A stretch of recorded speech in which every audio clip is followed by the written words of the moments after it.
সম্মুখীন হন তাহলে আপনারা সঙ্গে সঙ্গে পুলিশের কাছে যাবেন, কারণ আমাদের দেশে মহিলাদের সুরক্ষা নিয়ে অনেক আইন রয়েছে এবং সবাই মনে করে, কিছু কিছু মানুষের ওপিনিয়ন আছে যে আমাদের দেশের আইন মহিলাদেরকে বেশি সাপোর্ট করে।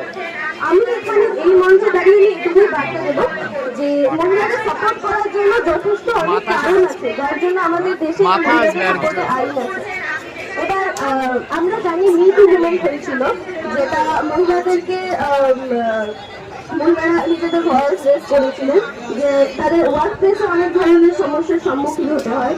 তো তারপর একটি অ্যাক্ট আসে, prohibition and prevention reversal act 2013। তো এই অ্যাক্টের মাধ্যমে প্রত্যেকটা যত কর্মক্ষেত্র আছে তা মানতে বাধ্য, মহিলাদেরকে সুরক্ষা প্রদান করতে বাধ্য। তারা এই আইনের মাধ্যমে প্রত্যেকটা মহিলাকে এইটুকু তো বলতেই পারে যে তারা এই ওয়ার্ক প্লেসে সুরক্ষিত রয়েছে, কারণ মহিলাদের প্রত্যেকদিন চলার পথে ভয়ের সম্মুখীন হতে হয়। পুরুষদেরকে ভয় তো পাবে, যদি এরকম ইনসিডেন্ট তাদের হয় তো তারা ভয় পাবে। তো আমার এটাই বার্তা যে কখনো ভয়ে নিজেকে চুপ করে রাখাটাই সলিউশন নয়। যদি কখনো কোনোদিনও এইরকম সমস্যার সম্মুখীন কেউ হয়ে থাকে তো সেটা খুলে বলুন।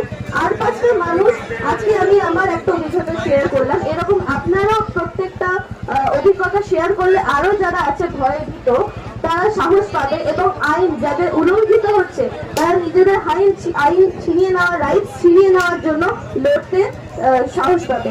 ধন্যবাদ।